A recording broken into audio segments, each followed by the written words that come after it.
the pretty crazy thing is that right now, almost 50% of American adults are in that clinical category, prediabetes or type 2 diabetes. So 130 million Americans are in this state. Welcome to Commune. We are on a mission to inspire, heal, and bring the world closer together. So let's jump in. So as you well know, and as you've talked about, the statistics and the numbers around chronic disease, including heart disease, diabetes, cancer, Alzheimer's, which is what many people call type 3 diabetes now, are just staggering. And this is particularly true in countries that have adopted our famous export to the standard American diet and some of our other detrimental lifestyle habits that include incessant stress and fear, poor sleep, and some of our sedentary indoor existence. But you are on a mission to reverse this epidemic of chronic diseases because many of them are preventable. And one of the ways you're doing that is by empowering individuals, giving people agency with tools and with information so that people can really take control over their own health. So you're the chief medical officer and co-founder of a metabolic health company called Levels. And Levels does many things. I love the blog, by the way. It's just fantastic. It's my go-to place for a lot of information. But on a product basis, you guys produce a continuous glucose monitor, and we can get into exactly what that is. But essentially, it allows people to observe and what I think of as supervise their blood sugar levels. And you also offer, I believe, an at-home metabolic health panel that provides folks with key biomarkers that I know I'm not getting from my primary care physician, and a lot of people don't. So as a starting place, because there's so much to unpack, maybe you can just set the table by describing what metabolic health is and its relationship to blood glucose levels. Yes. I mean, so much great information, even there in that question, in that lead up. One thing you mentioned is just the magnitude of this chronic disease epidemic that we're facing today. And what's so incredible about this epidemic of all these chronic disease meaning these long-term diseases that are largely rooted in diet and lifestyle, often preventable, is that the majority of these diseases that are affecting Americans are very much interrelated. They're very connected, and they're connected by metabolic dysfunction. And unfortunately, the way we conventionally view diseases, different diseases in our system, is we think of them as isolated silos, that these ones you mentioned, that Alzheimer's dementia is different than diabetes, is different than obesity, is different than depression, is different than infertility, is different than cancer, is different than gout. We think, a doctor would look at those and say, oh yeah, this goes to one specialty, this goes to the other, and we'll have a different medication for every single one. But the interesting thing and the beautiful opportunity actually is that what we're learning now is that these diseases are all in the same network, and the link that's connecting them is metabolic dysfunction. And metabolic dysfunction, one of the ways that you can see that, and one of the manifestations of that, is erratic, dysfunctional blood sugar control. So what is metabolic health? So metabolic health is talking about the way we produce energy in the body. And we have somewhere around, it's of course impossible to know exactly, but somewhere around 37 trillion cells in the human body. A lot of cells. And every single one of them is this like incredible little factory with just a whole universe going on inside of them. And for every single function to happen within that cell, essentially it needs energy to power these little machines. And that energy comes from our metabolism. So metabolic health is when you can produce energy properly in the body.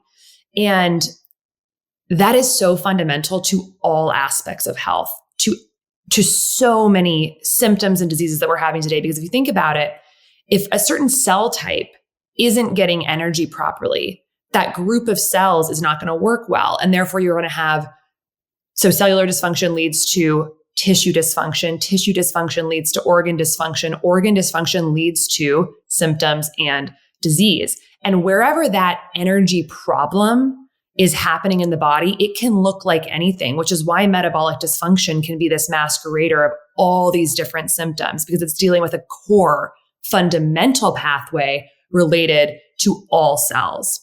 And so that's, I think, a really key point for people to understand, is that this isn't like some downstream disease situation. This is a core fundamental pathway for everything to work. And based on different people, if these processes are problematic, it can look like many different things. If it's happening in the blood vessels of the penis, it looks like erectile dysfunction. If it's happening in the blood vessels of the retina, it looks like preventable blindness. If it's happening in, the heart, it could look like a heart attack. In the brain, Alzheimer's, dementia, depression, chronic pain. It really can look like so many things. So what we need to focus on is, how do we produce energy properly in the body, and why do we have an epidemic right now, not of all these isolated diseases, but with a problem in how the American body is making, processing, and storing energy? And that's the fundamental question. That is the elephant in the room of modern American healthcare that we have to solve if we're going to make any progress in reducing our $4 trillion healthcare costs, if we're going to make any progress in improving the thriving happiness and productivity of Americans, if we're going to deal with the obesity epidemic, and if we're going to reduce the chronic disease epidemic, and of course, if we're going to truly get on top of COVID and any future pandemic that we deal with, since of course we've learned over the past 2 years that this problem with energy production in the body, metabolic dysfunction, is a key driver of morbidity and mortality in COVID. So it is really critical. And getting to your glucose question, so one of the ways that the body makes energy is it takes in these substrates like glucose or fat. Those are the two main ones, converts them within the cell to a chemical currency of energy called ATP. And so that conversion process of these substrates through the mitochondria in the cell to a currency that we can use, coins that can go into the machine. That process, of course, involves glucose, can also involve fat. And what's happening right now is our standard American diet and other very modern, very recent monumental changes in the exposures that our bodies have. So standard American diet, which I would summarize as chronic processed overnutrition, too much energetic substrate, coupled with a lot of the other things like sedentary behavior, poor sleep, chronic low-grade stress. What these things translate to in the body is hijacking that cellular mitochondrial process of converting glucose and fat to ATP. We are literally gumming up that system, and things cannot flow through. And something I find really fascinating about the energy conversation is that we actually now have access to too much energy substrate, the part that starts that process towards ATP. There's too much. So you could say, oh, well, we have too much energy, so why can't we just make more energy? But one way I think about it in my mind is that if you had like a factory that was making something like, I don't know, cheese, who knows, and you all of a sudden got delivered 5 times as much of the raw ingredients, like milk or whatever. It's like all being delivered on the same day. Well, the factory can't take that all in. They can't store it. They can't process it. It's going to go bad. The factory workers are going to be like, this is way too much. We don't know what to do. We can't do our jobs. And you end up making much less of the actual product because it's chaos. It's overwhelm. It's mayhem. And that's exactly what's going on inside our bodies. We are just loading it with glucose, saturated fat, omega-6 oils, all this stuff. And these poor cells do not know what to do.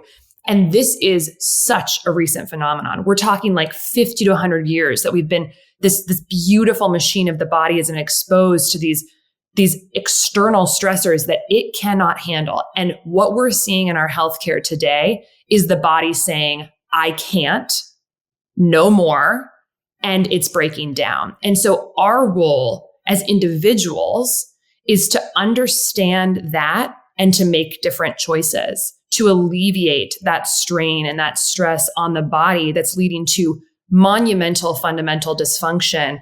And the beautiful thing is it's really not that hard. But you have to understand some of these principles, and you have to know where you're at, and you have to know what's negatively affecting you. And it would be so easy for someone to say, oh my God, we've been around for behavioral modern humans have been around for, 40,000 years. Humans in general have been around like a lot longer. Why do we need to like track or monitor, or understand this now? We've kind of been doing fine. But the issue is that we are facing an uphill battle like never before. The cards are so monumentally stacked against us right now with just what is normalized in terms of culture and is so new. The food, the stress, the digital world, the sleep deprivation, the sedentary behavior. And so in the face of brand new challenges, and unfortunately coupled with a healthcare system that does not look at disease in this root cause way, that really is looking at success criteria as managing symptoms, but not creating health, in the face of that. And third, in the face of unfortunately, a government, which does lots of things right, but one thing it does fundamentally wrong is subsidize the production of the most disease-promoting foods in an effort to support American agriculture, which is a noble effort, but unfortunately is the wrong decision for health. So we have cheap food, we have doctors who are not treating root causes, and we have monumental challenges that our bodies are facing. And therefore, it is up to us as individuals to get on top of this. And we can. It's not that hard.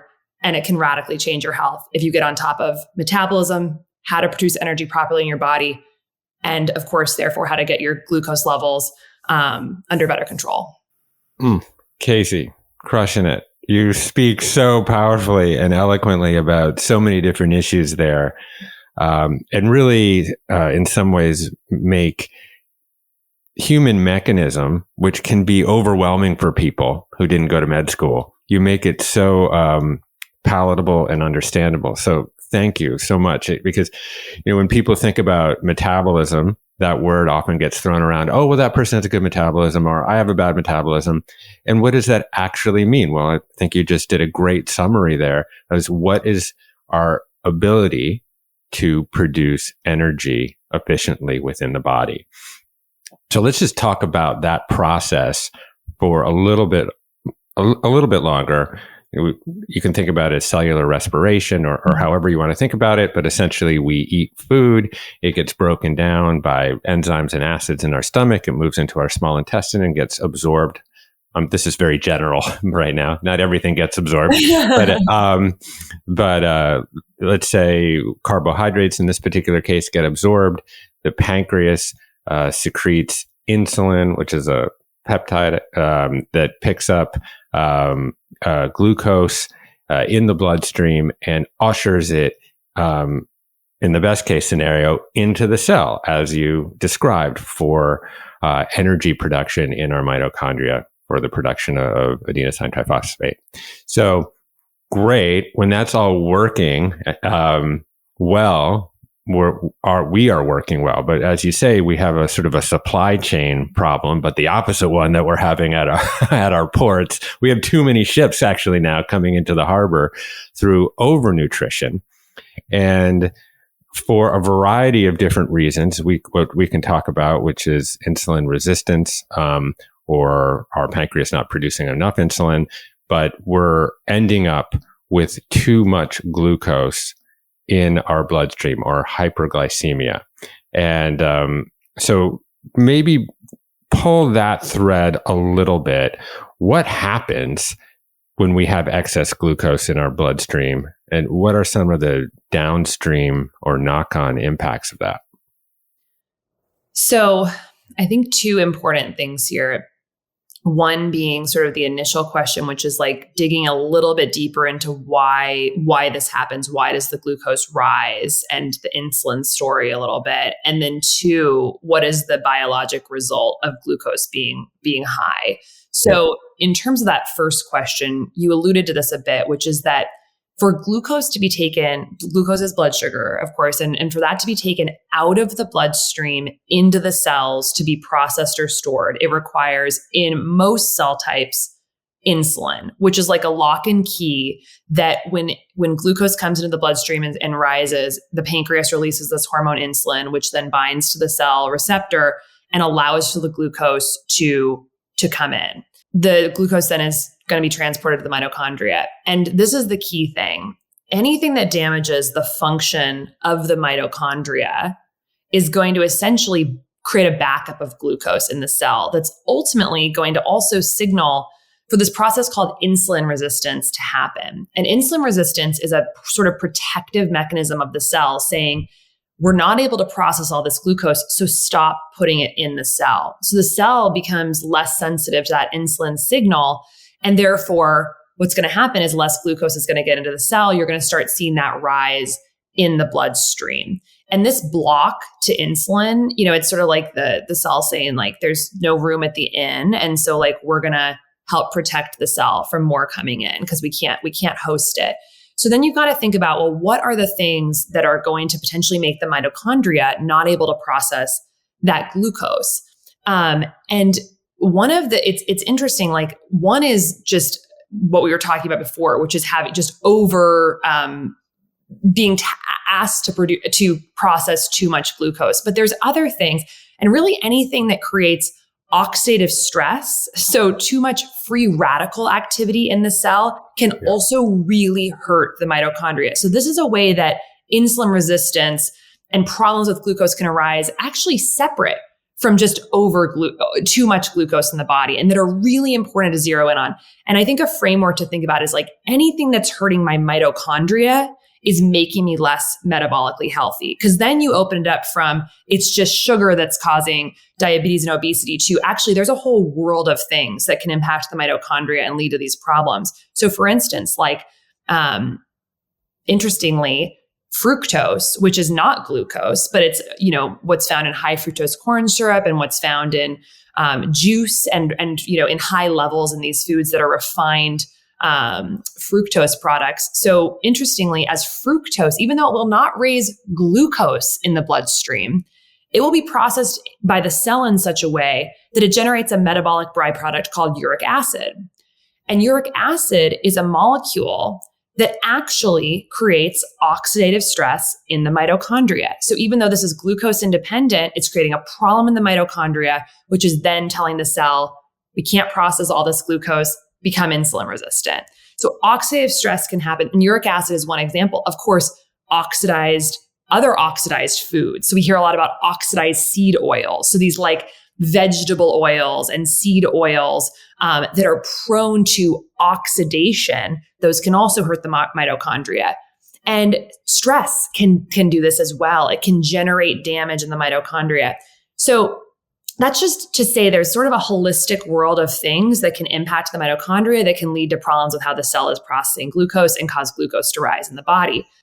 And then you hear about all these, sort of things that people are doing now to kind of improve their health, the sort of biohackery type things like cold plunging and saunas and intermittent fasting. And I think it's interesting to just touch on this really quickly because in many ways, these are helping by impacting the mitochondria. When we're fasting, when we are putting the body into cold stress, when we do, high intensity interval training or zone 2 training, actually lower intensity, longer periods of training, what we are doing is we are stimulating the body to build more mitochondria.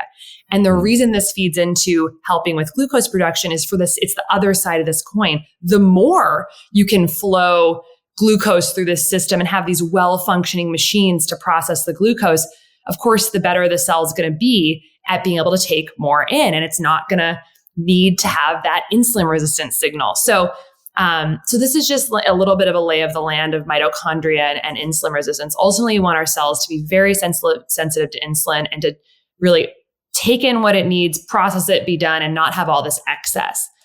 So let's say we're becoming insulin resistant, and what's happening is that blood sugar is, essentially starting to rise in the body. Well, one interesting thing to realize is that the blood sugar is actually not going to rise immediately. Once you start becoming insulin resistant, the body is very smart And it actually overcompensates by producing more insulin to help drive that glucose into the cell. And so that's this period of time where your glucose might actually look normal in your bloodstream and on your measurements, but the body's actually in this overcompensation period where it's churning out way more insulin to try and essentially compensate for that insulin resistance and drive more glucose into the cell. And this is a really interesting phase of health that actually lasts potentially like decades, where you are getting more metabolically dysfunctional, but you're not necessarily seeing it on your standard lab tests of like a fasting glucose that your doctor might order. And the issue is that we don't actually test fasting insulin in our standard clinical practice. Most functional medicine doctors do, and sort of more forward-thinking metabolic health doctors will test fasting insulin.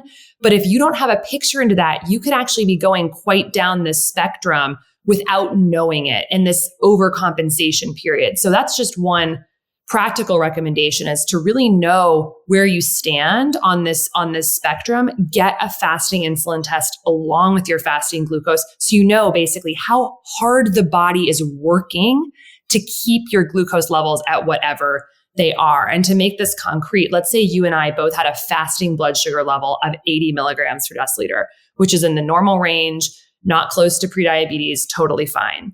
If my body is quite insulin resistant, I might be having to put out 30, of insulin to keep my glucose at 80. And you might have a fasting insulin level of 2. So I'm at 30, you're at 2.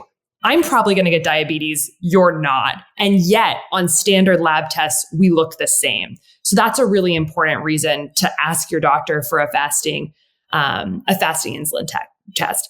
Over time, that compensation mechanism will break down if you continue doing all the normal American lifestyle things and you can't compensate anymore. And then glucose will just start going up. And that's when you go to the doctor and they say, oh, your blood sugar is creeping up. Oh, you're going into prediabetes range. And the pretty crazy thing is that right now, almost 50% of American adults are in that clinical category, prediabetes or type 2 diabetes. So 130 million Americans are in this state. And if you add in what I just said about all those people who may be in that compensatory part of the spectrum, there's probably, I don't know, but I'd guess 100 million more who are on that spectrum towards disease, but haven't quite hit it yet in terms of their glucose levels rising. So, that's a population I really want to focus on in terms of trying to shift our mindset in healthcare, because right now we don't pay attention to anyone until really they've reached the type 2 diabetes threshold, which, as you can tell from this conversation, is probably decades after all of this started. And so there is just so much opportunity. And it is also much easier to turn around this ship and go in the right direction on that spectrum earlier. And that's in part because long-term damage to our mitochondria makes them less functional. Like, you can regenerate mitochondria, you can improve mitochondrial function. But if you've been dealing with these issues for 20, 30 years, it's harder to turn that ship and turn them all on again. If you're getting on top of this really early, you've still got really good functionality. And so early is better. So that's why because the healthcare system is not going to pick up on this for us, we really have to be asking for the right labs, thinking through this framework, and making sure we know what's going on. And then just to quickly get onto the second part of the question, which was what's the problem with the glucose levels rising? I mean, one, it's an indicator of cellular dysfunction, like we've been talking about, but the glucose rising in its own right is actually very bad for the body. So there's three main things that happen when our glucose levels are quite high. The first is that glucose, the extra glucose floating around in our bloodstream, it's going to go and stick to things. And that's a process called glycation. And so it's floating around your blood vessels. It's floating around your capillaries. It's floating all around, and it's going to stick to blood vessel walls. It's going to stick to cell membranes, proteins. If it's inside the cell, too much of it's going to stick to DNA, and it causes dysfunction. Glycation is not good. It's sometimes considered, in terms of the chemical reaction that's happening when glucose sticks to things, it's like rusting of the body.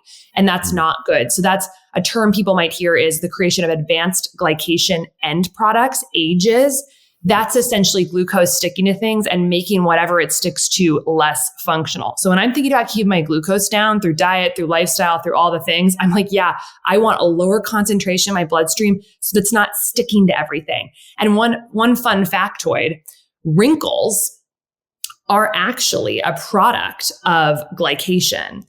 And collagen, which is one of the most abundant proteins in the entire body, I think it might actually be the most abundant protein in the body. Collagen, when it gets sugar stuck to it, cross-links and creates these links that actually create wrinkling of the skin.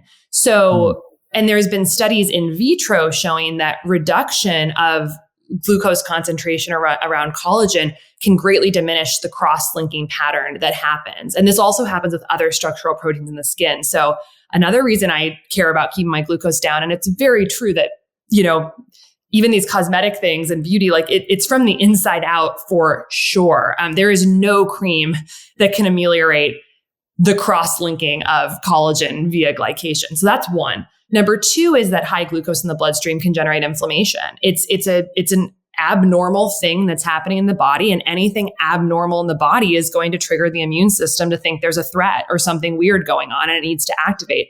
And we do not want chronic inflammation.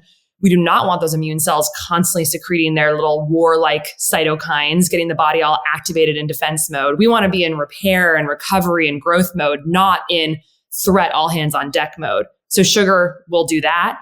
And the third thing is that the high glucose generates additional oxidative stress. So it's sort of unfortunately like a vicious cycle. So glycation, inflammation, oxidative stress.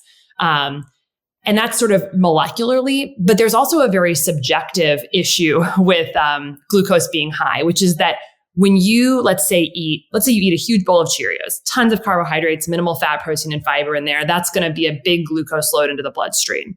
When you go up really high, you've got all those other issues we just talked about, but you're also going to cause your body to just do a huge surge of insulin because the body's like, oh my God, there's so much glucose around. We need a huge, huge surge of insulin.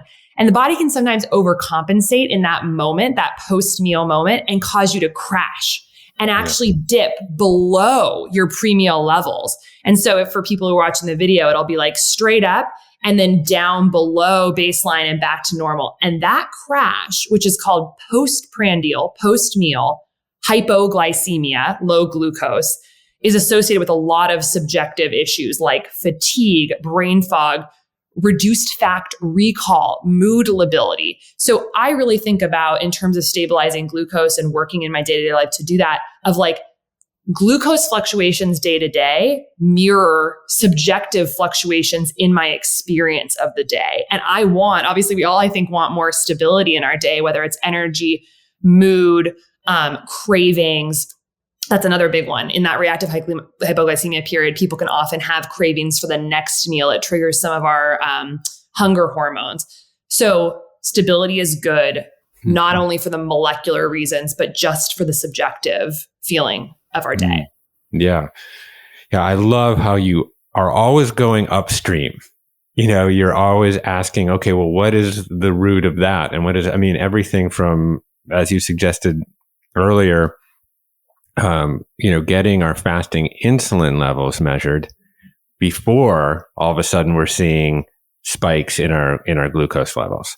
Or, for example, we talk a lot about heart disease, and coronary artery disease, which is obviously also very related to stroke. So we kind of separate these things out, but actually when we aggregate more or less the same condition, you start to look at somewhere around 1 million deaths in the United States per year just from heart disease and stroke. So, but what is the root cause there? And I think this is, one of the things that you're getting at, when you talk about, like, for example, glycation or advanced glycation end products, this kind of creation of glycoproteins of sugar basically binding with hemoglobin in your bloodstream, that is moving through our vascular system in such a way to irritate, agitate, to pock up our vascular system, such that LDL, which we often blame,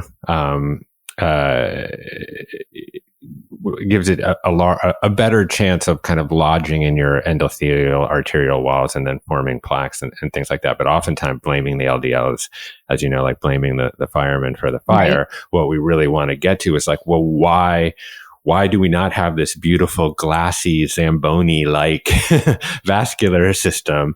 Well, one of the reasons is an excess of glucose in the bloodstream, which is then leading to these things like glycation. And then you also speak incredibly eloquently about the kind of inflammatory agency of having too much blood sugar, or insulin essentially converting an abundance of glucose to triglycerides, and that we store as this kind of excess adipose tissue that again can be an inflammatory agent and contribute to things like heart disease. I was just reading about something, and this is something I don't know anything about, but there's some particular protein I think called troponin or troponin, and which is highly correlated with myocardial infarction, which seems to be very, very connected to presence of or prevalence of triglycerides. So all of this stuff is so connected, and it's hard, as you say, to get a read on it just from your PCP. So this is where the work that you're doing is so incredibly useful to give people some sort of transparency into where they are at any particular moment. And the cool thing about CGMs, and, I wear one, and I try not to actually get anxious about it. So that's one of the things maybe you can help me with. Yeah. But they're not, the cool thing about CGMs is that they're not flattened averages, or they're not just snapshots in time. That you can watch it and you can adapt and adopt new behaviors based around the data that you're collecting on yourself, not some epidemiological observational study. You get the opportunity in some ways to just experiment on yourself and adapt and adopt different behaviors around what you're finding. So I think it's just fascinating. So going then back a step further, I think you've hinted at some of these things, but what are some of the variables that lead to hyperglycemia? And I suppose just to address the elephant in the room first, we should just talk about diet, because there's so much to unpack there. So what are the primary contributors to spikes in blood glucose? And then what are some of the ones that we maybe aren't expecting? Yeah. So I think there's one important thing to lay out before getting into talking about spikes, which is that there's kind of two ways to look at blood sugar. There are day-to-day patterns in blood sugar, which is like we eat something or we do something and we might see a spike or a small up and down. And that's the type of data you can see on your continuous glucose monitor. Like I eat a meal and I have a spike. But then there's the long-term patterns over time, which is like how you're kind of creeping up in terms of baseline glucose levels and glucose stability over time. And that's more, so the former is more representative of our day-to-day choices and feeds in to our long-term metabolic health. But the more longer-term trends over time, like where our fasting glucose is more a function of long-term metabolic health.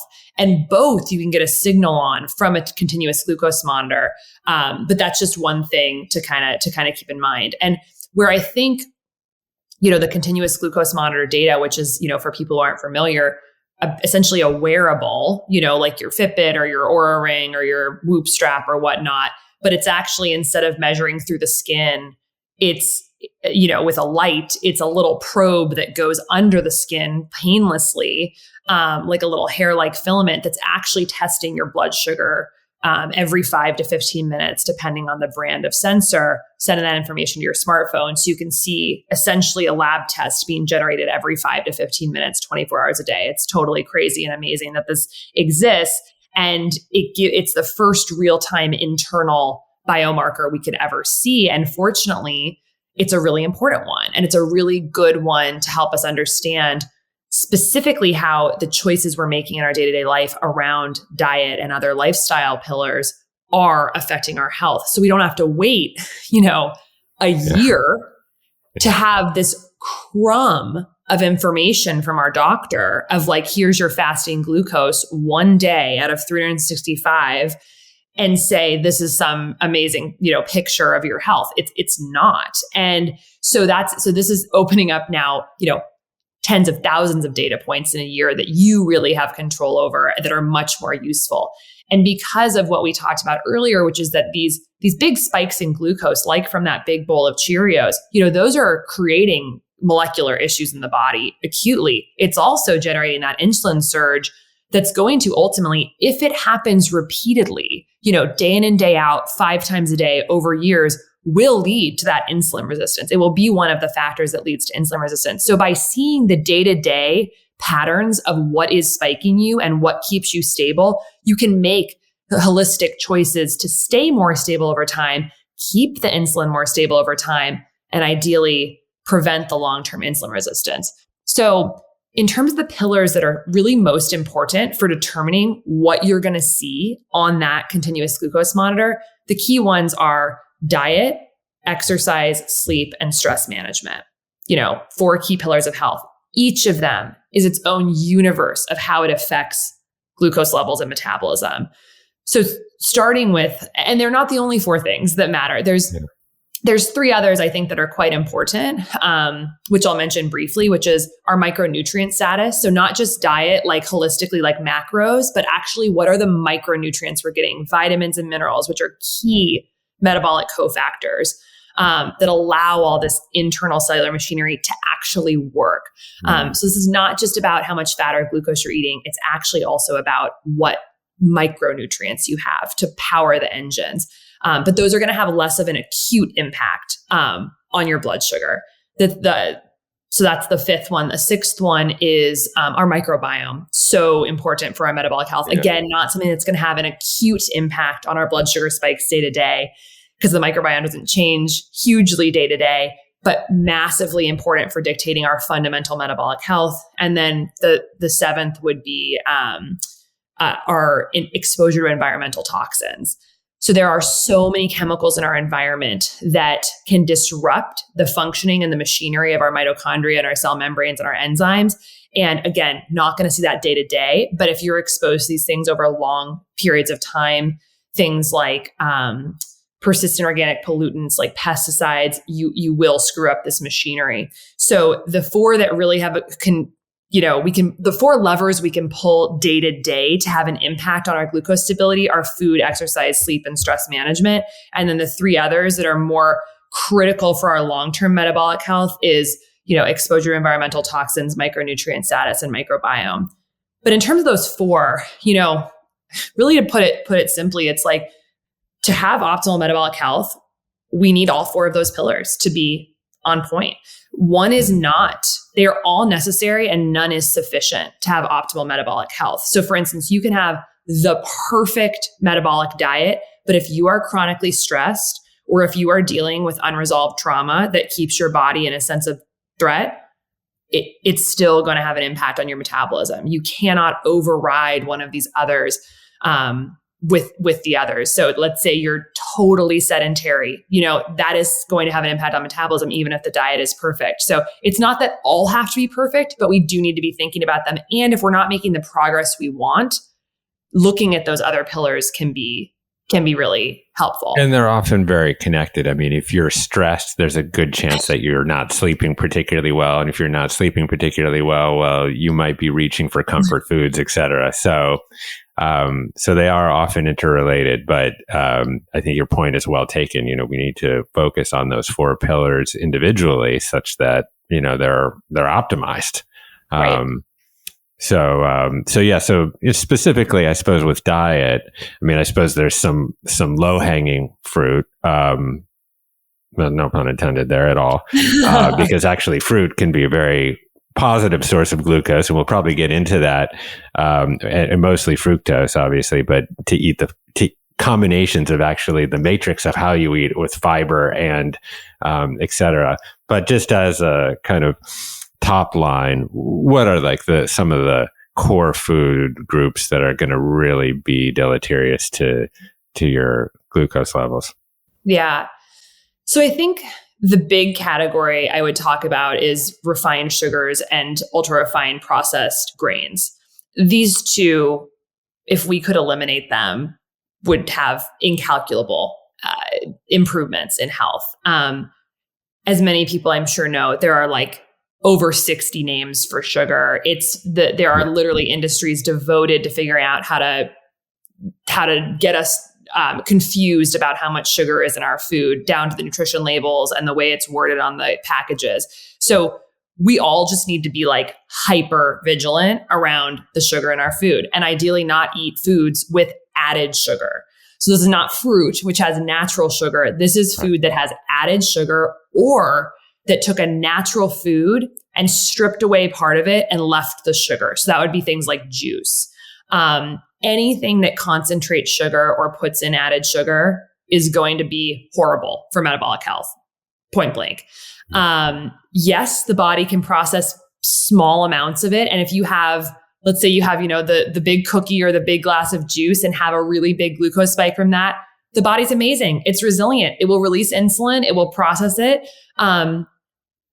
That's fine. It's not going to damage you permanently. But if that happens 5 times a day, 7 days a week, 365 days a year for a decade, there's a problem. That's an overload. And unfortunately, that is what is happening in modern American life. I mean, we literally go from carb to carb to carb to carb all day long.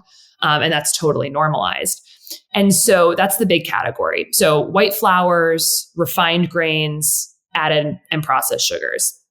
The second category of things would be the other foods that essentially screw up our mitochondria that are not glucose. And just to be clear, the refined white grains, the flours and basically, chips, tortillas, breads, pastries, bagels, pancakes, all those things, that just basically turns directly into sugar in the body. So that's why I'm lumping them together. These are just naked carbohydrates with no other protein, fat, or fiber on them. So sometimes they're camouflaged as healthy, right? Oh yeah, for sure. Cereals, for example. And I think you found some incredible results in the massive amount of data that you've been collecting around cereals, for example. Oh yeah, we've seen just that, cereals are a disaster for people's blood sugar. Specifically, our worst cereals in our data set have been Honey Nut Cheerios, Cinnamon Toast Crunch, and Lucky Charms. I mean, no surprise, but these are foods that are getting, served to children to start their day. And those foods just together have around a 55 to 59 milligram per deciliter spike after eating that. In our levels data set. And so for comparison, I typically don't want my glucose to ever go above about 20 milligrams per deciliter after a meal. I want that very gentle rolling hill, knowing that I'm not having a huge insulin spike. So this is like 3 times that for breakfast, so cereal's a disaster by and large. And I am excited about a lot of the grain-free cereal brands that are coming online that are made with nuts and seeds and very little sugar. And like, there's some really great alternatives now. But so that's one big category. And then the second parts of diet that really we need to watch out for in terms of metabolic health is the things that are causing mitochondrial damage. So this is, again, fructose, which can generate the uric acid, which causes mitochondrial dysfunction. And then other foods that cause oxidative stress. So like the refined seed oils, the refined vegetable oils, really, I think for practical purposes, the best, fats to use are whole food fats. So like nuts and seeds and coconut and avocado and olives and things like that. But if you're going to use oils or refined fats, avocado oil, all organic avocado oil, extra virgin olive oil, coconut oil, ghee, things that are less prone to oxidation. People worry about olive oil because it has a lower smoke point than some of these other fats. But it's actually got so many antioxidants in the food that it actually kind of buffers the pro-oxidant exposure. And that's some of the beautiful things about foods, natural foods, is that they sometimes are packaged with things to basically make them more protective. So So foods that are, heavily oxidized. And then I think another category of food is just anything that screws up the microbiome, which at this point, I mean, there are so many things that screw up the microbiome. So low fiber being a really big one. The microbiome, which of course we have more bacterial cells in our body than human cells, and they are basically this beautiful population of little organisms, cells that create all these byproducts when they digest fiber that make us happy and healthy, literally happy. I mean, they are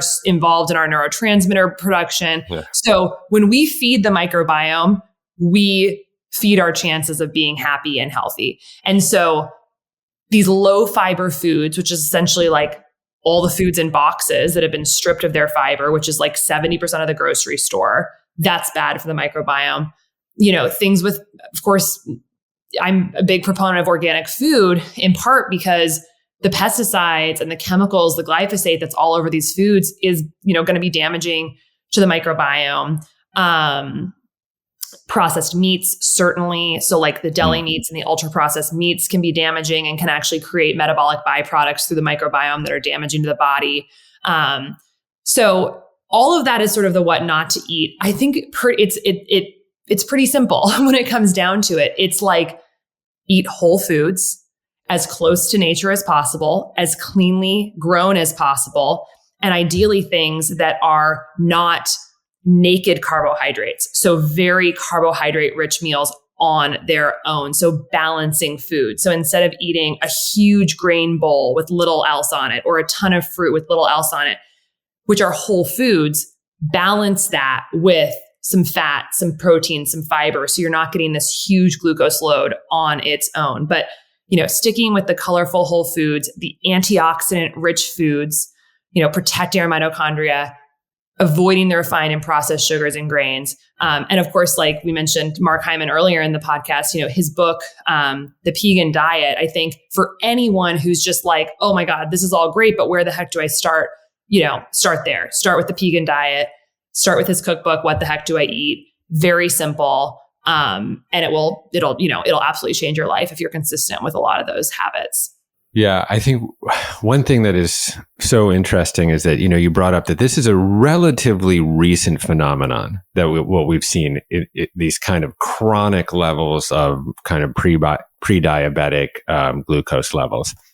And in a way, we could think about it as sort of culture outpacing human evolution on some level. I mean, I know our friend or your friend, Rick Johnson, and then also David Perlmutter wrote a lot about, uric acid and the uric acid pathway, and how, like, as you say, it dysregulates mitochondria such that it produces insulin resistance. And actually what it is, I think, is a sort of a signal for insulin resistance, so that our body can actually store fat 4 times of scarcity.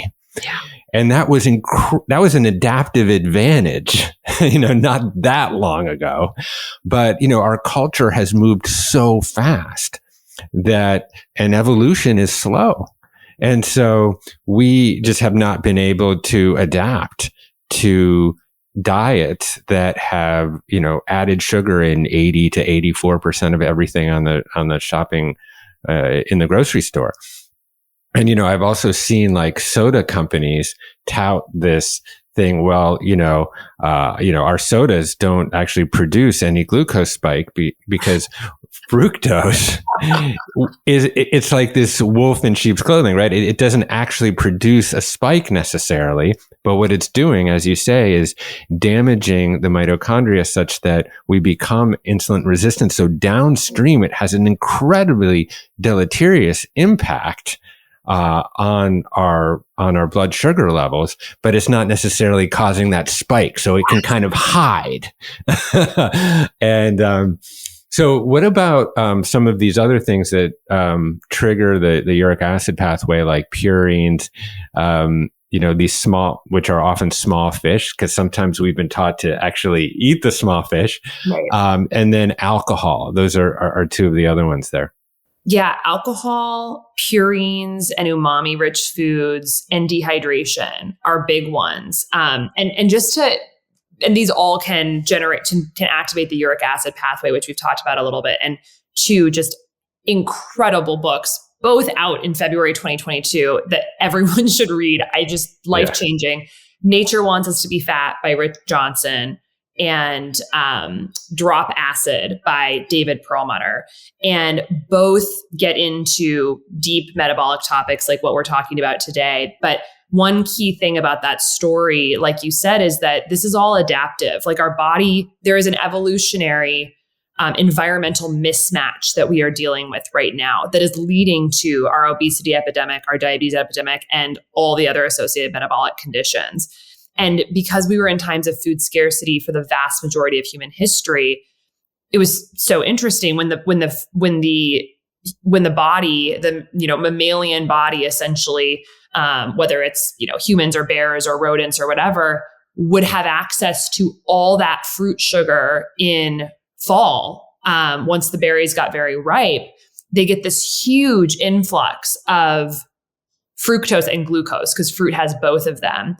And one way we have to look at fructose is it is a chemical piece of information that tells our body, you now have access to calories. You didn't have calories for most of the year. So you need to put all of this into storage. Don't just burn through it, store it all, because you are going to have no food for the winter, maybe hibernating during the winter.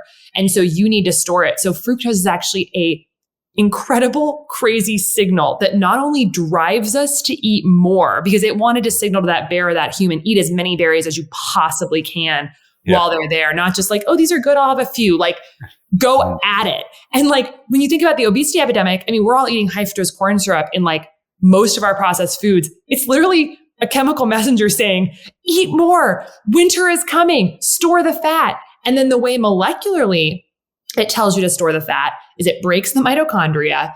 And then what happens, and I don't think I've mentioned this quite yet, is that when the mitochondria is broken, not only can you not process the glucose efficiently, but it shunts it to fat storage. So it's like for anyone dealing with wanting to lose weight, like this is a key pathway to be aware of. If you can take that break off the mitochondria by lowering that uric acid and lowering the chronic overnutrition, lowering the insulin levels, you can stop that shunting of to storage essentially.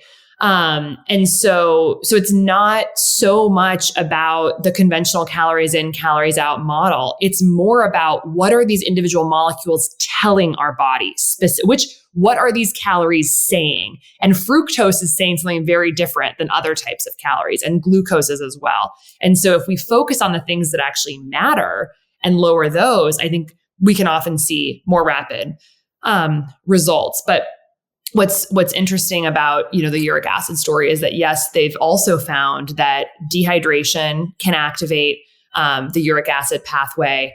Interestingly, one other thing I'll say about the storage of fat and how that relates to kind of metabolic issues.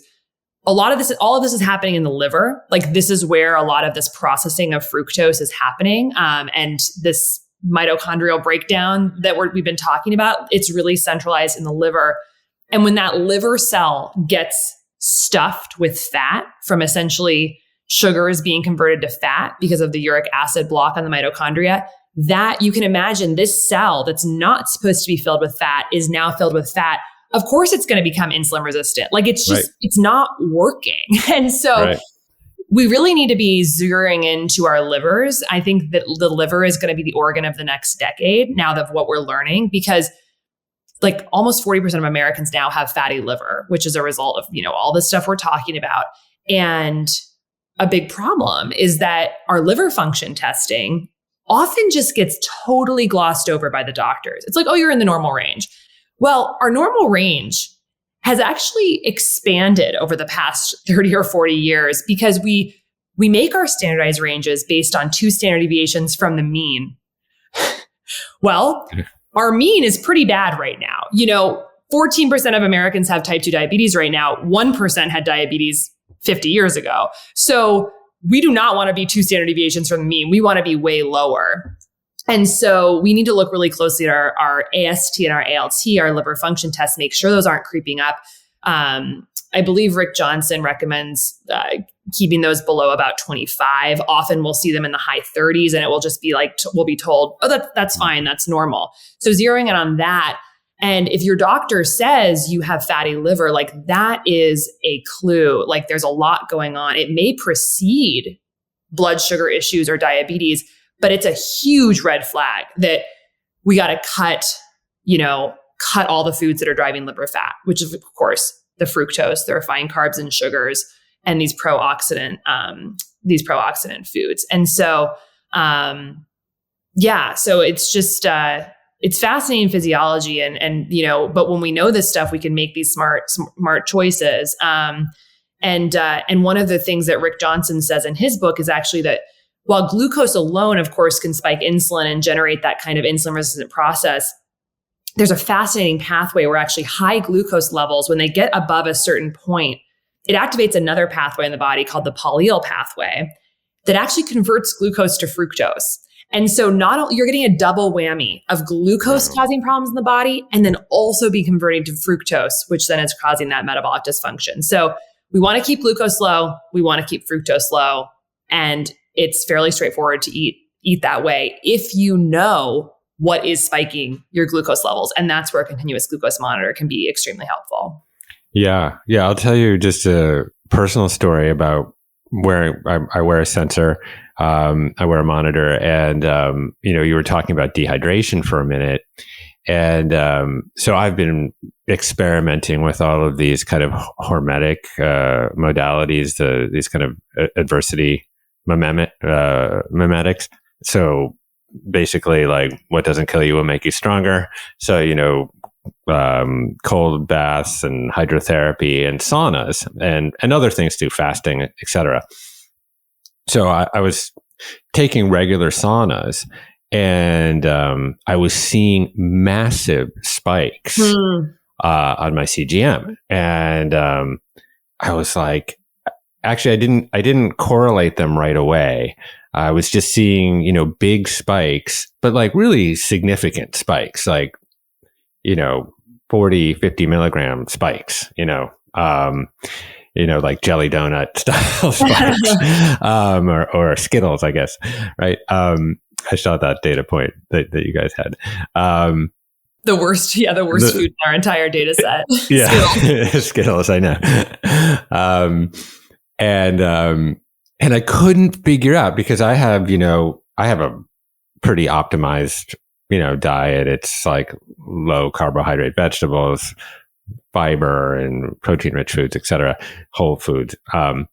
And I condense all my eating into 8 hours, and we can talk about that too a little bit. But so I was like, why am I seeing some of these huge spikes? And then finally I realized the spikes were coming when I was taking a sauna.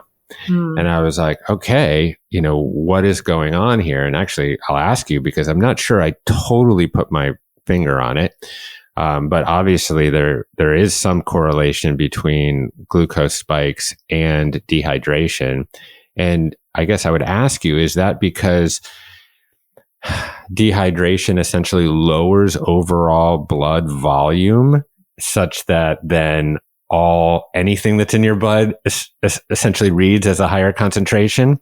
I don't know. I mean, I did start to then, which is one of the great things about having a CGM, because then I could actually pinpoint, okay, great. And now I figure out where the correlation is. Then I started like drinking a tremendous amount of water, before taking a sauna. And I saw the spikes level out. There were still, an ascent, and maybe it was also connected to some of this like dawn phenomenon because I was doing the saunas kind of in the morning. So anyways, I don't know if you have any diagnosis there around kind of dehydration and some of the spikes that I was seeing. Yeah. So there's probably probably three things at play there. One, which is sort of the most boring, is that extreme temperatures can actually lead to some sensor malfunction. So there could be an element of that. And we see that with cold or extreme heat, you can sometimes get erroneous readings. But not always. And there is physiology to support that your glucose would actually go up in the heat irregardless. But in moments like that, I always find it quite interesting to do a finger prick to see what's happening. Is it a real phenomenon, or is it a device issue? So, I'll do that if my glucose is really low. I'll do it if my glucose is really high in a surprising way. And sometimes I'll find a discrepancy between what the sensor's reading and what the finger prick blood glucose is. The point about the dawn effect. So the dawn effect is this interesting phenomenon where in the morning we release, cortisol at the end of the night, essentially. And that stress hormone essentially is a part of what helps us get us up in the morning. But stress hormones, cortisol, catecholamines like adrenaline, noradrenaline, or epinephrine, these are fascinating because when the body's under threat or stress, the body thinks that it needs to mobilize to evade a threat. And so the muscles, therefore, need quick access to energy. So these stress hormones actually tell our liver to dump a little bit of stored glucose into the bloodstream. And we can often see a little spike with stressful events. And this dawn effect is essentially representative of that. The body releases stress hormones to help mobilize some sugar, help us sort of wake up, get out of bed, mobilize. And that's fascinating. So is that basically stored glycogen being released from the liver?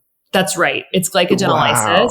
Wow. And this is why, and this is going off on a little bit of a tangent, but we will often see or have reported from members that they undergo a stressful event, even when they're fasted, and they will see a large glucose spike, sometimes like 50 points. So like you said, a jelly donut type spike. Yeah. And I actually, I will never forget one of the first times, like 3 years ago, I did a big presentation in front of a bunch of people. It was the first time I did a public speaking event wearing a continuous glucose monitor, and I had not eaten because I do some intermittent fasting. My glucose went up like 40 points. And I was like, this is real. And then we've of course seen it hundreds of times since then, now that our member base is so much larger.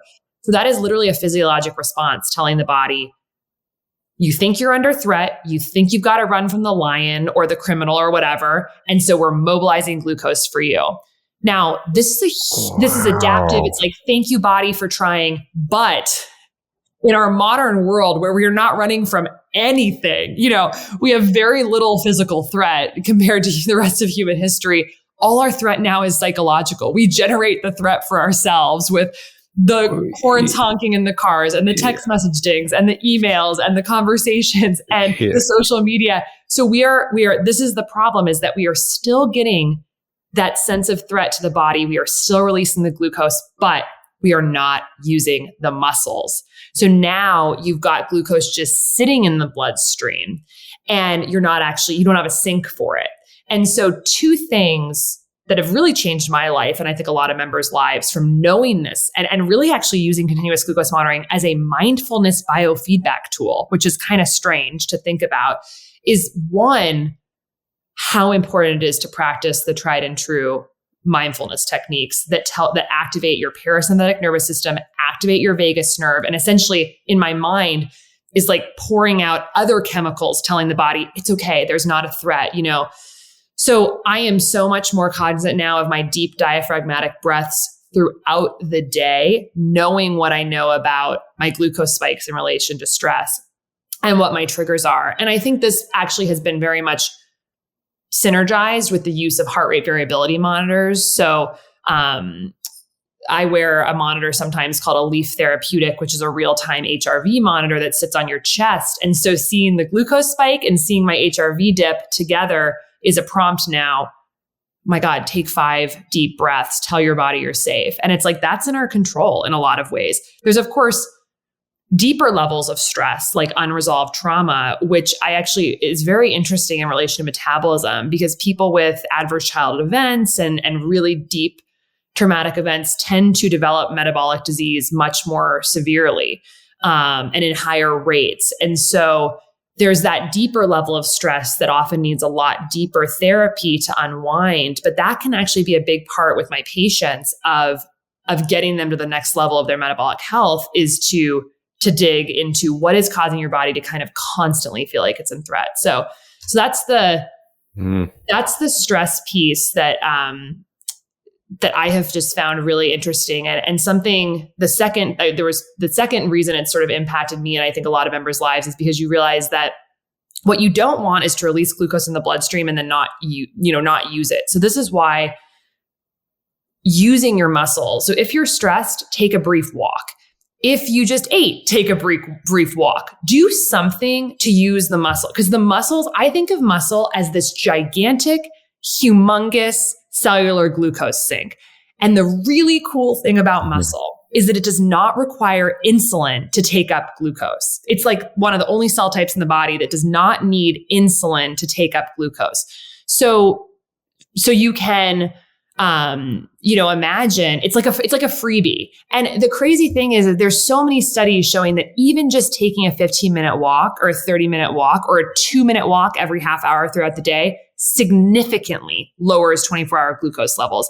Because even if you just walk from here to the bathroom, you're activating quads, hamstrings, calves, core muscles. These are billions of cells that all are taking up glucose. So anyways, the moral of that story is just like, create a glucose sink. And you can do that by just moving your body a little bit. And the more you can do it throughout the day, the better. It doesn't have to be crazy intense, but just basically get that sink going. So those are things that the monitor can tell you aside from diet. Yeah, that's amazing. So how soil is a carbon sink, your muscles are a glucose sink. And so that's amazing. I've often heard and read about, okay, you have a meal and then just go take, a 10-minute walk around the block or something. And you can see that will regulate your blood glucose levels. But what I'm hearing you also say is that kind of on the Serengeti of Facebook, if you are foolish enough to get into a skirmish or to be triggered, or you get that email, or, inevitably you get some bad news, take a breather and actually walk around the block. Or for me, I have 93 steps to get to my house, so I don't have to go far. And that is just an absolutely efficient way to offset some of the sort of cortisol driven or epinephrine driven, fight or flight driven glucose spike that you might be experiencing. That's fascinating. Yeah, the power of a walk cannot be overstated. There is actually hordes of scientific literature that shows this. And we did a study at Levels actually, where we had people drink a 12-ounce can of Coke totally voluntarily. First Coke I've drank in about, 20 years. It was not fun. And do that. And the next day do it. And ideally under very similar conditions, like same sleep, same exercise, same everything. So Coke on one day and Coke plus walk immediately after the Coke. Very gentle walk. And we saw a 32% reduction in the glucose spike just from taking a simple walk. And the average spike went from 162 milligrams per deciliter to 132 milligrams per deciliter, which is a lot. And over the course of a lifetime, that's a lot of improvement. And it's so simple. So like a definite part of my routine now, and kind of one of the boxes I really like to check because it's so simple, is like post dinner, like before you do the dishes and like start cleaning up, just take a spin around the block. And if you can't do that because it's freezing or whatever, turn on music and just like kind of have a dance party like while you're cleaning up, or like do a few squats or whatever. It's just like keep the body moving. Like muscles are such a gift. And the bigger your muscles are, the more of a glucose sink you have, which is part of why resistance training, I think, has been shown to be so effective for stabilizing glucose levels. Interesting. What about the cadence of consuming macronutrients and combining foods and the impacts of that? Can you talk about that a little bit? For sure. Yeah. So in terms of cadence is a really interesting question. This actually comes up a lot in Rick Johnson's and David Perlmutter's new books, because they've actually found that if you consume a soda more slowly, it has fewer detrimental metabolic effects. And this gets right back to this whole framework we've been talking about as the body as a machine that has to process things. we have a certain number of cells, a certain number of mitochondria, a certain number of cell receptors. And if you down a Coke with, let's say, 50 grams of added sugar in 2 minutes, which is possible, your body is seeing all of that in one moment. And so you end up overloading all of these pathways and generating more. You can't process, like, for whatever the downstream byproduct is, uric acid, you just can't do it. However, if it's a slow drip, you can imagine it's like substrate, process, get rid of, substrate, process, get rid of it.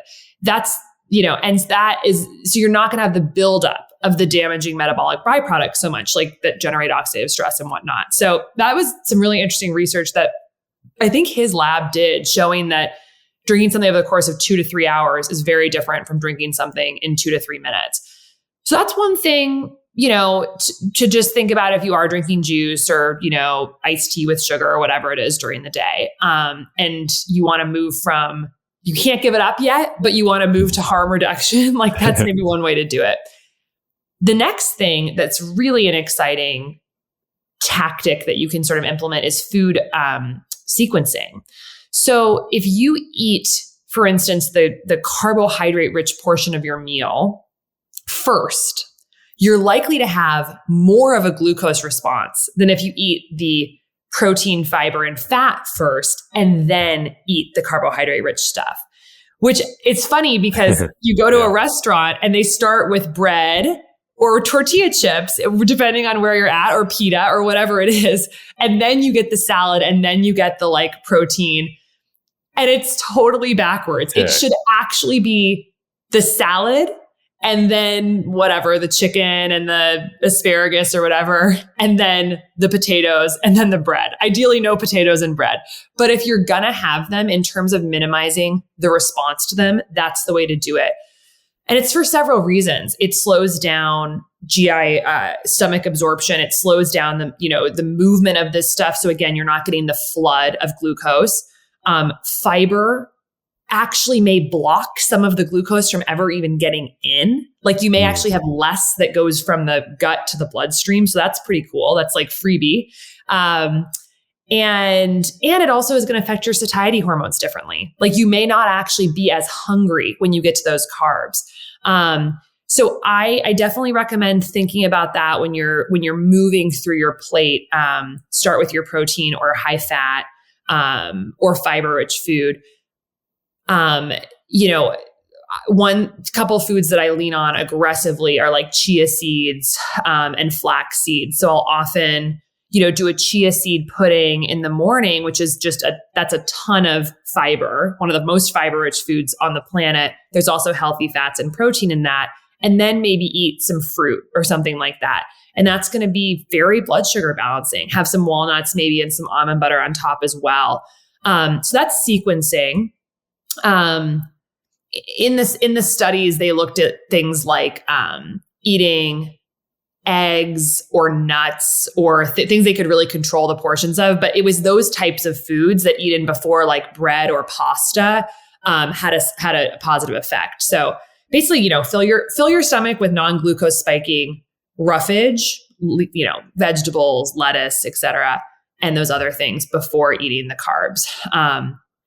The balancing is the second piece of this. So this is less about sequencing, but more about pairing. I'd mentioned naked carbohydrates, and I think that's a really important paradigm to get behind. When you just are eating straight carbs alone, even if they're healthy ones, like fruit, which has beautiful nutrients in it, beautiful antioxidants, I kind of want to get like the best bang for my buck. So again, I'm going to pair that. If I'm going to have a banana, I'm going to put it in a smoothie, maybe with tons of chia seed, flax seed, greens, almond butter, nut milk or whatever. So it's really going to change the absorption of that banana. And it's not just one big carb load.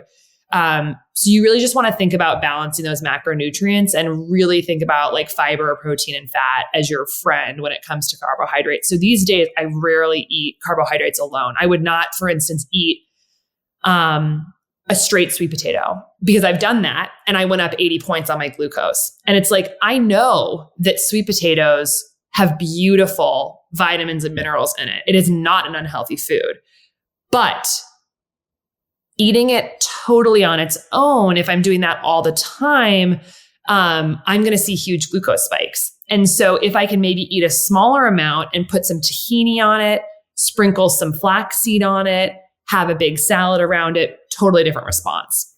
Right. So combine proteins and fats with your carbs. Yeah. And fiber. And then also fiber will have some other positive downstream effects, because as it gets into your colon, it will feed your bacteria to create postbiotics, or short chain fatty acids, which we referred to briefly before we started recording. The most famous of which is butyrate. And I've read, and maybe you can clarify, that butyrate can actually upregulate insulin sensitivity, among other things. So many reasons to celebrate fiber. 100%. Yeah, absolutely. It's butyrate and short chain fatty acids are very pro-metabolic health, and they are literally the byproduct of feeding our microbiome prebiotics and fiber. It's not going to be the type of thing that you'll see in the moment on your glucose monitor, but it is what you're doing to build the processes that will ultimately help you process glucose better. So I think of those as the long-term investments. And the beautiful thing about fiber is it has short-term benefits. You will see an improvement in your glucose when you eat fiber, because of the way that it slows absorption and blocks, absorption. And then of course, you're also getting the downstream positive molecular effects from the impact on the microbiome.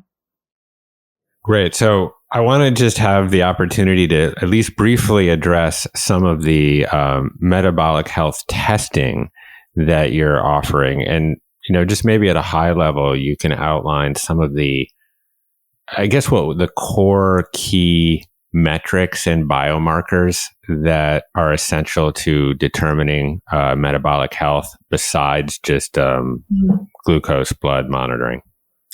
Yeah. So we started offering, our core product at Levels has always been the continuous glucose monitoring paired with the software. So you can really understand how the food choices you're making are instantly affecting your glucose levels. So you can make better choices to stabilize your glucose, as well as other lifestyle things and how they relate. However, I think hopefully it's become clear in this conversation, there's a lot more around metabolism than just glucose. It's more the holistic picture of how we make and process energy in the body. So we put together a set of lab tests, some of which will be ordered by a standard, panel by your doctor, by your primary care, but some of which are not. And they're more difficult to access because doctors are not yet aware of how important these are in understanding the early pre-disease state of metabolic dysfunction. We don't really care a lot about pre-disease in the Western medical system. And so we wanted to provide access to people who want to track these things. So basically, the way this works is Levels members can sign up for this panel. A phlebotomist actually comes to their home at whatever schedule they want. They could do it every month if they want to see how their dietary changes are impacting their blood levels. They could do it every 6 months, but you don't have to go to your doctor, have them say no, we're going to do this in 6 months. It's really on your terms and under your control. And it's actually very inexpensive. I believe it's $179 for the full panel and the phlebotomist coming to your house. Wow. And what we include is a full cholesterol panel, which includes total cholesterol, LDL cholesterol, HDL cholesterol, and triglycerides, inflammatory marker, high sensitivity CRP, because there's an amazingly complex bidirectional relationship between inflammation and metabolism. We also have fasting insulin, which I hope I convinced people earlier in this conversation that that's a really important test to get, maybe the most important test. Hemoglobin A1C, which is, again, a standard lab test, but it's a 3-month marker or a 3-month signal of what's going on in your glucose levels. And that's an interesting one because it goes back to the glycation conversation. And you mentioned this briefly.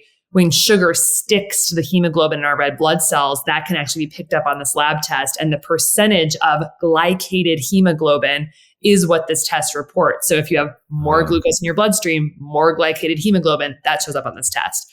And I believe that's the test, the full panel. At this point, we are going to be expanding it to likely include uric acid and liver function testing for reasons we've talked about. But for now, it's those tests I mentioned. And what I'm most excited about with this testing panel is actually how we help people interpret the results, because there is so much more information in these standard tests than what we're normally given. For instance,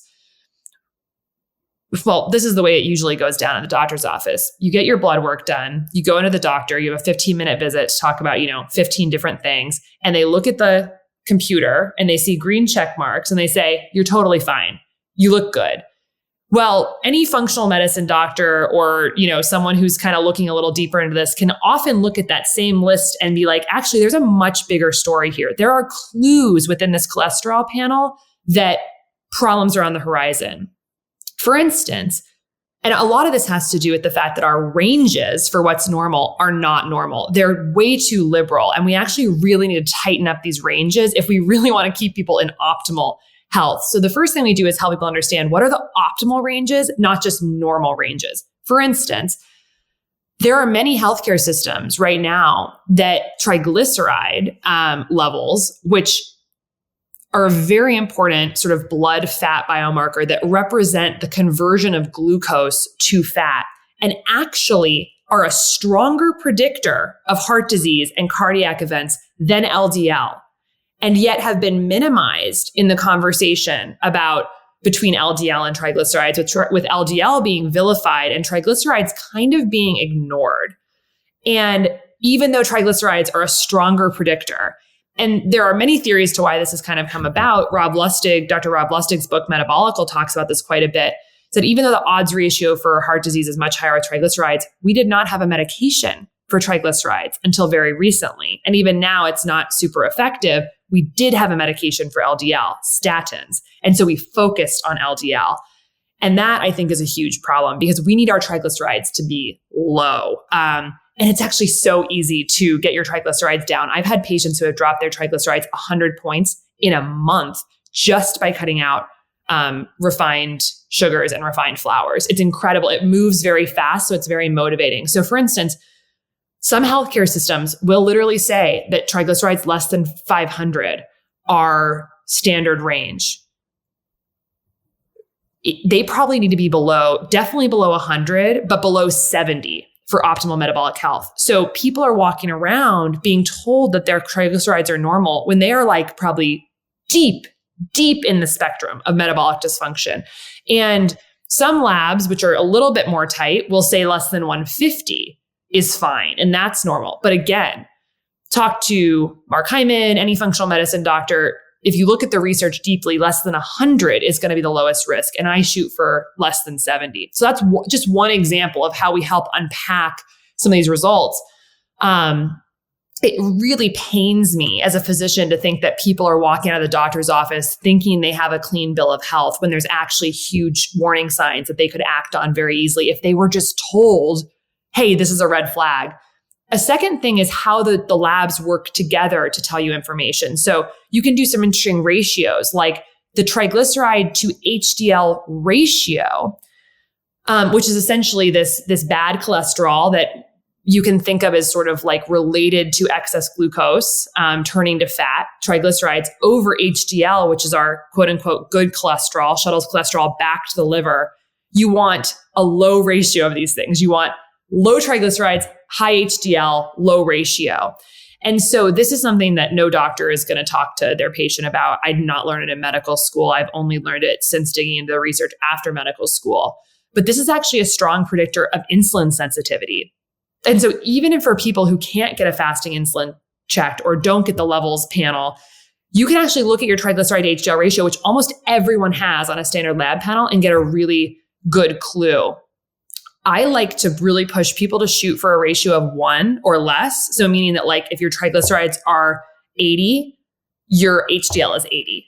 So that would be a very high HDL and a quite low triglycerides. Or maybe your triglycerides are 65 and your HDL is 65. So that's a ratio of 1. That is essentially a sign that you're probably very insulin sensitive, even if you don't have a fasting insulin test to sort of verify that. Rob Lustig in his book Metabolic talks about some different ranges. He recommends less than 1.5 in people of African American descent and less than 2.5 in people of Caucasian descent. There is some evidence that there's some race specificity or heritage specificity here. So that's something interesting there. But there will be different, but essentially it's trying to keep it low. So those are some of the things you can unpack from your own lab panel. But I would really encourage people to print out their last results in whatever health portal. And we can maybe link to a blog post that we wrote about really getting into this deeply. Get a pencil and a piece of paper and a calculator and actually go through each test and see where you stand. You can do this yourself. And ideally your doctor's on board. But if they're not, this is your body and you have to really be the CEO of your own health. And so there's a lot we can learn from our lab tests that give us a bigger picture about our metabolic health. And that can actually really feed into, if you are going to use a continuous glucose monitor as part of your health journey, can help create context for that. So for instance, let's say you get your lab tests back and your triglyceride to HDL ratio is really high. Let's say it's 5 or 6. Your triglycerides are like 200 or 300, much higher than we want them. Or your fasting insulin is high, like 30. All of this is like, oh gosh, there's definitely some insulin resistance and metabolic dysfunction happening. Even if fasting glucose is still normal, right? Like even if we're still in the compensation phase and fasting glucose hasn't risen yet, kind of ignore that. If that other stuff is happening, red flag. Well, now let's say you put a continuous glucose monitor on. Because you're quite insulin resistant, it's very possible that you might see much higher spikes than other people because you're more carb intolerant. Your body, even though it's compensating and your fasting glucose hasn't risen, your body's still not quite as good at processing the glucose. And so you might eat the Cheerios and someone with perfect insulin sensitivity might eat the Cheerios and you spike twice as high as them because you're carb intolerant. Well, that's helpful information. Maybe for a little while, you need to be doing more of like kind of a keto diet, really low glucose, really de-stress the system. And over time, as that insulin sensitivity improves and fasting insulin comes down, maybe you can incorporate more of those carbohydrates. And we actually saw this with one of our members, amazing woman. I interviewed her for our Levels podcast, but her name's Betsy McLaughlin, and she's incredible. She's been the CEO of multiple very successful publicly traded companies, and she just always struggled with weight. And she ended up losing 80 pounds using Levels after spending 40 years trying to lose weight. And the reason is because a lot of the foods she'd been told were healthy actually were spiking her through the roof. And when she started out with the CGM, her insulin was 30. And yet she'd never been told she had a metabolic problem, even though if you look deeper, there was. So she essentially just eliminated all the foods that were spiking her above 120 or 130 and stuck with just the foods. So, and a lot of this were healthy foods she had to eliminate. She eliminated like chickpeas and even tomatoes. But after 8 months, her insulin came down to 5. And then she could eat those foods because she was much more carb tolerant. So that's how some of these other tests can actually build some context to enhance the glucose monitor journey. It's not necessary to gain benefit from it, but it can give a little bit more color. That is so helpful and fascinating. Okay, I have one last question for you. What's your general take on animal protein, saturated fat, as it pertains to insulin resistance? And I suppose I'm asking that as somewhat of a loaded question because obviously there's a lot, that kind of diet has been highly associated with keto. I'm vegetarian keto, so you don't have to consume bacon all day to be keto. But I'm curious just in terms of your approach to animal proteins. Yeah. Well, first of all, I'm with you. I was plant-based, fully vegan. I'm no longer fully vegan. But I was for a few years and was able to maintain ketosis. Very not difficult. It was very not difficult to do. When you know these principles, you can do it and get a super, variety of the diet. And that worked for me for a while. It actually helped heal a lot of health issues that I dealt with after transitioning out of my surgical career. The surgical career was so demanding, so stressful, and the food was so bad in the hospitals that I had actually developed like several minor health issues. And I went sort of vegan, low carb keto, and it reversed those issues for me. And I don't think that's the right move for everyone. For me, that helped. now I eat a little bit of eggs and fish, and every once in a while, a little teeny bit of grass-fed meat, but really follow still like an 85% or more fully whole foods plant-based, and am able to maintain ketosis by using these principles we've been talking about. Basically finding the foods and balancing them away on a plant-based diet that don't spike my glucose levels, which therefore allows me to keep my insulin low, which therefore allows me to make ketones, because insulin blocks fat burning, and fat burning generates ketones. So just very much on the same page of you there. But I think the question about saturated fat, I think excess of any nutritional substrate is going to be a problem for the body, given the framework we kind of talked about, which is like excess gums up systems, essentially. There has been research showing that saturated fat in excess can cause some acute insulin resistance. And like some of these studies were done with palm oil, and basically showed that if you like load someone up on this stuff, you can actually acutely generate some insulin resistance, which is kind of interesting. But then, you get the situation with people who are going carnivore or keto with very heavy animal products, a lot of saturated fat, and they're still maintaining really excellent insulin sensitivity. So I think the science is really not like settled on this. And I think it's very context dependent. If you have a lot of saturated fat along with a lot of insulin, so like essentially you're eating the standard American diet, it's kind of the have your cake and eat it too diet, right? Like I'm going to be keto and eat all this meat and cheese and eggs, but I'm also going to eat, bread and tortillas. That does not work, because what you're doing is you're putting all this substrate in the body that could be processed by one pathway, like a real, go through the keto fat burning process. And then you're adding this other molecular information, glucose, carbs, that raises your insulin, which then feeds back to that fat burning pathway and says, nope, we can't burn fat. So then you start storing stuff differently. So this is why basically keto with carbs is the standard American diet. So you need to, and that's an overgeneralization that would probably, but if you're doing not a super clean, thoughtful keto, a lot of and then add in all this other stuff, you're creating a situation in the body where you're telling the body to store that differently. So you kind of got to separate, you've got to think about the hormones. We've got to keep insulin low so we can actually process the fat effectively. So I think that level of nuance in research, I just don't think has fully happened yet. But I think that one of the key things I'm starting to realize after now being deep in the nutrition research for over 10 years is that there's many pathways to a good outcome. But you have to be extremely thoughtful about context and hormones, and about getting all of the right nutrients in the body that it needs. You can get, omega-3 fats from animal products, from fish, from beef, etc. You can also get omega-3 from plants, from chia seeds and flax seeds and walnuts.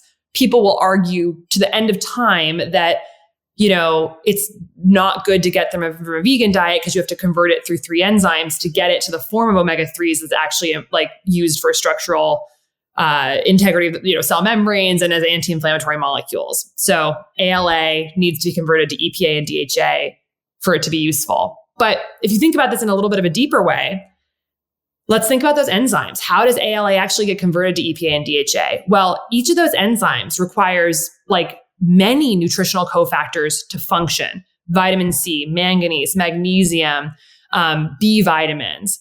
So let's say you're on a vegan diet, but it's not super diverse and you're not getting enough micronutrients. You may be a very poor converter of ALA to EPA and DHA. But if you're really thoughtful and clued in about the nutritional biochemistry, eat in a way to drive these pathways forward.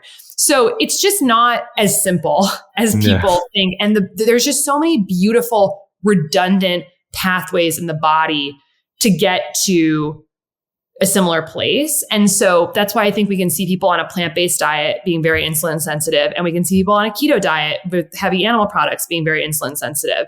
But the one thing we know for sure is that you cannot have your cake and eat it too. You can't pick the best of all of these. That's the most fun, for you. And it is very real that there are people who eat like whole foods, plant-based, tons of carbs, fruit all day, and are very insulin sensitive, but they are not eating a lot of other things. So it's just all a big molecular. It's chemistry at the body level. It's hydrogens and carbons swapping each other out and things like that. And I think and it's such an exciting time. I mean, I've delved into a little bit of like Sinclair's work, for example, of like, okay, there's this mTOR pathway that seems to be triggered by certain aromatic amino acids that are associated with animal protein. Well, you want a certain amount of mTOR because you want to be able to build muscle and stuff like that. But on the other hand, mTOR inhibits autophagy, this kind of cleaning out and recycling of old decrepit proteins, et cetera. And so, this is just the fascinating moment that we're in, is that, we get to, we get access to these fields of study that are emerging right now. And that, there is, that ability to take more agency into our own lives for really the first time. And like you say, be the CEO of our own healthcare. And, really that's attributable to, the work, that you are doing with your team, at levels, yes, specifically with the CGM, but in all of these other ways too, with the testing, and then honestly, just with all of the information and the data, that you're being able to amass, and how you guys put together all of the information that you share freely, on levels on the blog, which I think is just really just highly stringent and top of the game. So yeah, I'm fascinated, as you can see, with this topic and others, and just really grateful for you and your work, and also just how you express it with such verve and grace and eloquence and excitement. I mean, I'm familiar with your work, and I've heard you speak before, and I've never heard you speak without vigor and vim and excitement. It never feels phoned in. You always manage to summon more than stamina to deliver the message. So I just love what you're doing. And just so happy to be in your orbit. Vice versa. And thank you for those kind words. I think you summed it up so beautifully. We're living in such an exciting time. I mean, this is endlessly fascinating. We've been able to see inside the universe of our bodies in the past 5 years more than we ever have in human history. And it's like, it's beautiful. It's awe-inspiring. And getting on top of it and learning about it and optimizing it. What's the potential outcome there? Making the most of your one brief stint on this planet, being able to have your brain function in a way that you can actually show up in the way that you want to be in the world, to support your family, to support your loved ones, to be creatively generative, to have a good mood, to be positive. And, it's like the payoff of this beautiful world of science that's becoming fortunately so accessible to people through so much amazing content like yours and David Sinclair and Andrew Huberman and Mark Hyman, all these people. It's like the reward is quite great to get on top of this. So it's, it's not about just like finding your optimal diet. It's not about even being a certain weight. It's about, I think, really being able to, let your cells work properly so that you can actually, make the most of your time here. That's so brief and so fleeting. And to learn about that connection between, what is food really? What is eating? It's the connection between you and the cosmos. Like it's your connection to the external world, and it's you assimilating the external world into your form and function. It's just all so awe-inspiring. And I think the more I've come to think about this and why I'm so passionate about levels, again, levels is a tiny piece of a much, much bigger picture. But health is a matching problem. Our body's a machine with a lot of needs. We don't know what those needs are right now. And we have to match those needs to what we do, what we eat, what we choose to do, how we choose to live. And since our bodies change every single second, we're molecularly a different body every microsecond for the entire, we're shapeshifters.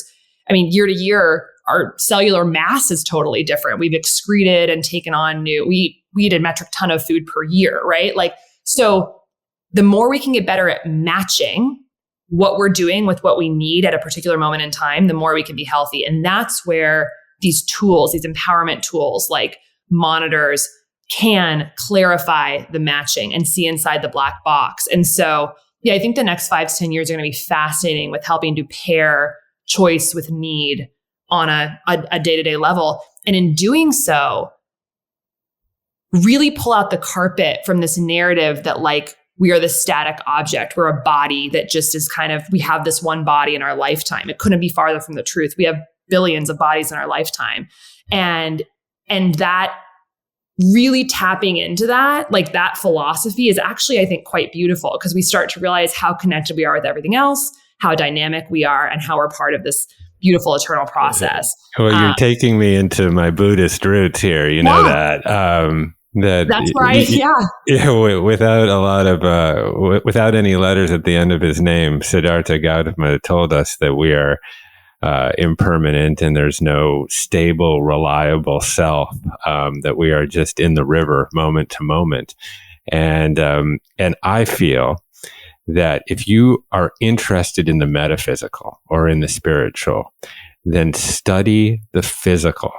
Yes. Because that is where the foundational intelligence of the universe is patterned and mapped. And this is why I'm so into it. Sometimes people ask me, like, why do you care about what's happening in the liver and at the same time read the Tao Te Ching and the sutras and the Pali Canon and the Upanishads? And I said, well, because I'm interested in the metaphysical, and the metaphysical is patterned right here in the physical. And that's what makes this whole journey ultimately so fascinating. So anyways, I love that you took it there at the end, because this is the jag that I'm on right now. So thanks.